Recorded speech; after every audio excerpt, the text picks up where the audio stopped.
Hey guys, welcome back. Now let's have a quick look at resizing an image using Gimp. In the previous video, I showed you how to resize a really large image from 7,300 pixels wide to only 2,000 pixels wide and save it as a small JPEG file. Now we will do the same thing that we did in the previous video using a software called OrphanView, now using a professional software called Gimp. Both OrphanView and Gimp are free softwares, and in order to get Gimp, you're going to have to go to gimp.org, and this is where you can download the latest version. It is available for all possible operating systems. You can get it for Windows, you can get it for Linux, on which we're going to run this right now, and you can also get it for Mac. Now let's open the large image that we have. Remember, it was 18 megabytes large. We're going to open that image now using Gimp.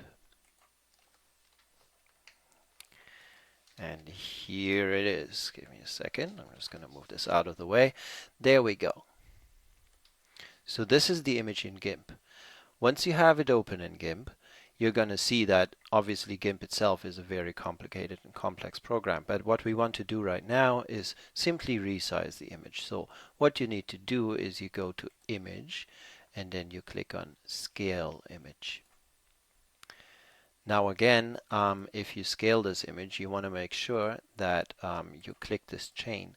The chain means that image is going to resize it by keeping the proportions, by preserving the aspect ratio of the image. I'm going to show you quickly what happens if you don't do that. If you just break the chain and you say the proportions shouldn't be respected, then if we set the width to 2000 pixels, it's going to look like this, and we don't want that, right? What we want is that it gets smaller, but it stays the same proportion. So we're going to go back to image, scale image, and we're going to link them together. And we're going to say 2000 pixels here, and we're going to press the Tab key. And we're going to see that it's going to scale the analogously to 1335 pixels, and we click on scale, and that part is done. Right now we can go back to the zoom level of 100%. This is how large the image is now.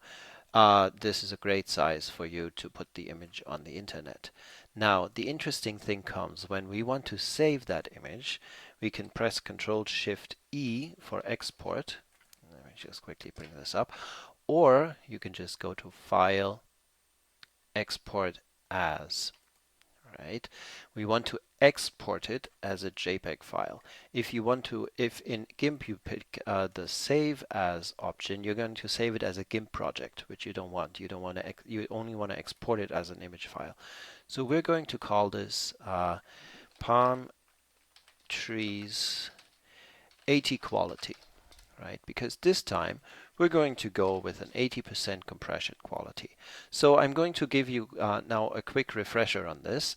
We're going to click on export, and Gimp is going to give us another dialog here where it's going to ask us what kind of quality do we want, and it's currently set to 70%, 97% quality, which is way too much. Between us, it's going to go from a scale from 0 to 100, and if you pick 100% quality, then it's going to be a large file, but it's going to be perfect quality. However, if you go for something as low as quality, as low as 20 or something like that, then it's going to be a very small file, but the image is going to look really bad, because all the compression means that a lot of detail gets lost, and you're going to have a lot of artifacts and blocks over the picture that don't look very good at all. I think that a reasonable amount for you to pick, a reasonable quality for you to pick, is 80%. So we're going to go down to 80. You could even go as low as 75 without really compromising the quality in any way that any visitor on the internet that's going to view your image is going to mind. But we're going to go with 80% right now. And we can also, in the advanced options, select that we don't want to save the image's EXIF data, or the embedded thumbnail, or the XMP data. The EXIF data, the thumbnail, and the XMP data, that is basically metadata that is saved along with a JPEG file. Let's say you use your iPhone to take a picture, then this picture is going to have that EXIF data saved along with it. And on your computer later, or even with a special app on your phone, you're going to be able to read that EXIF data. And the EXIF data contains all kinds of additional information about the image. Like, for instance, what camera was used to shoot the image. So it might say iPhone 6. Or it's going to tell you when exactly the image was shot, the date and time. Or it could show you the aperture, the ISO value. So all of these things are interesting for photographers, but they're not going to be interesting for people who click on the image on the internet and just view it.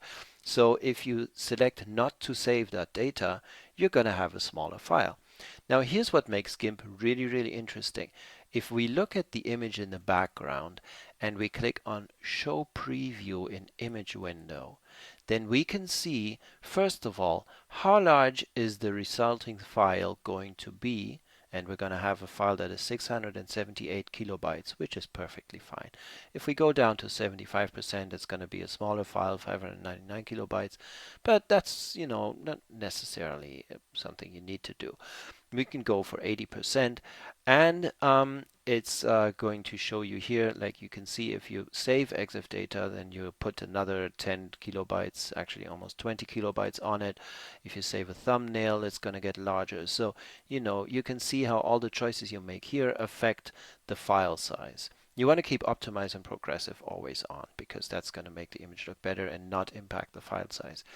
And the really important and interesting thing is, if you choose a lower quality, you're going to see in the image itself how the quality is going to be affected, right?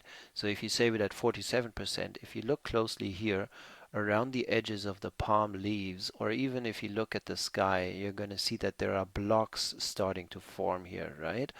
There are little dots and blocks around here. There's more dottiness around here. And even if we go lower, if we go down to 20%, it's going to look horrible.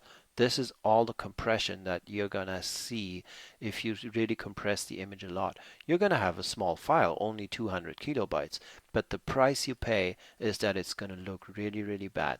If you want to use an image like this for your brand on the internet and you compress it like this, you're not going to look professional, and it's going to leave a very bad impression with your viewers and your visitors, right? So again, we are going to go up to 75, 80%, right? And now we can see that all the details and the leaves are there. Everything is very finely grained. And we can see that there is a little bit of dots here, but nobody's going to mind. This is an image that is going to look very good, and it's only going to be 678 kilobytes large. Now I click on export, and that's it. The file has been exported, and here it is, palm trees, 80 quality, and the size. So this is it. We have now created a really nice image, and it looks fantastic, and you can upload it to the internet at this size. Thank you very much for watching, and I hope we will be in touch again very soon. Have a great day. Bye.